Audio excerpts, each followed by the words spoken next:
Hello, everyone. Welcome to the Skull Session Recruiting Podcast. I am Mark Givler. Got Kevin Noon here. No, we did not plan to dress the same. I guess we should have planned this a little bit better.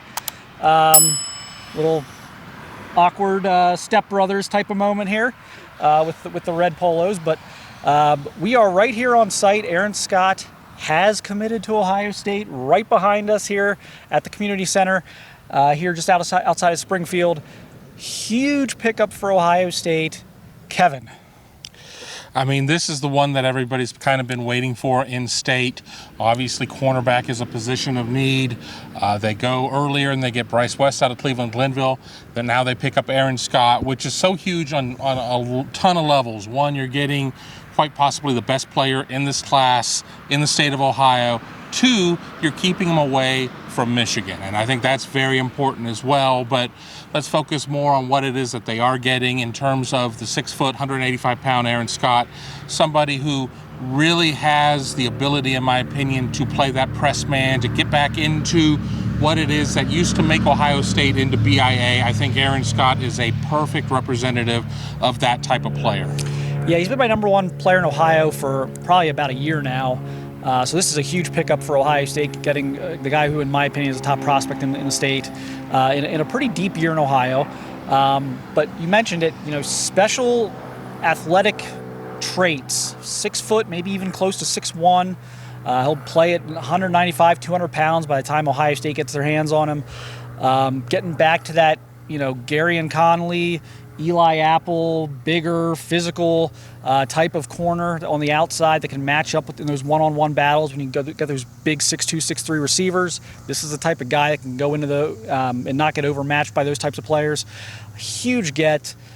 Great fit in the class. Miles Lockhart seems destined for the slot. Bryce West, I think, has some flexibility. Could play inside, as a slot guy, could play safety, could play outside corner.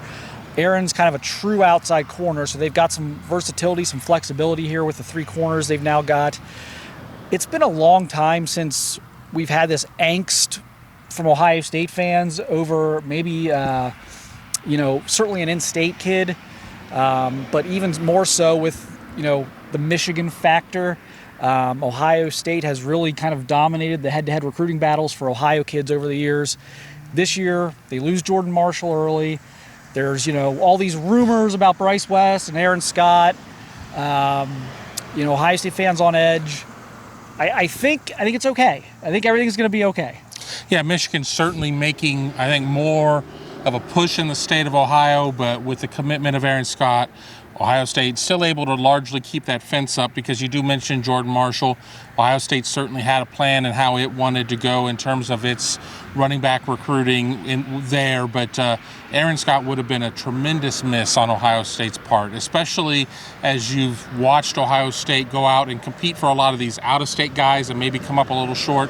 To miss somebody right here in your backyard, only a couple of counties away in Clark County, that would have been one of these things that people would have just lost their minds over, and it would have been like, okay, are we really seeing the first crack in the dam of Ryan Day's Ohio recruiting? Because through the years, I mean, you look at the guys that have recently gone to Michigan from Ohio, not necessarily recruited that heavily by Ohio State, like a Rod Moore, for example, somebody like that. So doing this, I think, really bodes well for the future. It still shows that Ohio State is the dominant force in recruiting in state. Yeah, I think, and that probably played in with all the angst over West and Scott. Was West is a Glenville kid. How could you lose a Glenville kid to Michigan? Scott is, 45 minutes west of Columbus. Grew up an Ohio State fan. Family Ohio State fans. Ohio State was in early on both. They didn't slow play them. They made them priorities. So these would have been, tough misses. This certainly would have been a really tough miss with all the hype that's been around this decision here over the last month or two. But Ohio State holds serve. I didn't waver on this one. I've had pretty good read on this one for a while. We've known the people around the Springfield program for almost 2 decades. So we were able to kind of glean some things over the course of the past year, but you never know until you know. And even up until Friday evening, I had people telling me that he really liked all 3 schools, and They weren't sure if there would be like a last minute even like change of heart. He might wake up Sunday morning and I don't know if I can do this with this school or that school. And fortunately, he didn't go on some sort of spiritual retreat or whatever, even though we're right next door to a Lutheran church. But he didn't go on a spiritual retreat and have a vision or anything like that. Yes, so Aaron Scott staying home. Ohio State is certainly hoping this is going to kick off another run. They had a nice little run up there in June into early July, hit some speed bumps in July. Maybe some guys we thought they would didn't close the door. KJ Bolden coming up, Edric Houston coming up, certainly that we know of. Maybe some other decisions coming here in the next month or two from other targets. We'll see. Jeremiah McClellan is still out there as a big name. So, maybe I think Ohio State's hoping to, jumpstart this in the fall camp, get some things wrapped up here in August as August comes forward here and kind of be able to turn a lot of the focus toward a season where, the Vegas says they're the second most likely team to win a national championship. Right. I mean, and especially coming right off the heels of the surprise commitment of Chris Henry Jr. I had the chance at a Dayton 7-on-7 to see Chris Henry Jr. and Aaron Scott go, and Aaron Scott really dominated that matchup. I mean, remember, Chris Henry Jr. is a class of 26, whereas Aaron Scott's a 24.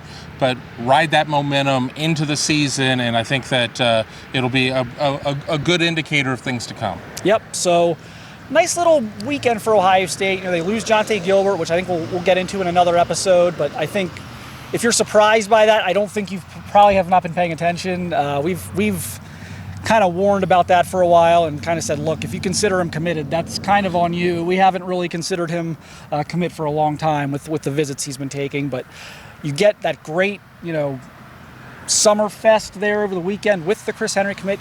You've made up some nice ground with these underclassmen you're recruiting. You get the top guy, the top senior in the state. So certainly some nice momentum for Ohio State. We'll be covering all of the recruiting action here the next month. There's some decisions coming up. We suspect in the next few weeks. Fall camp.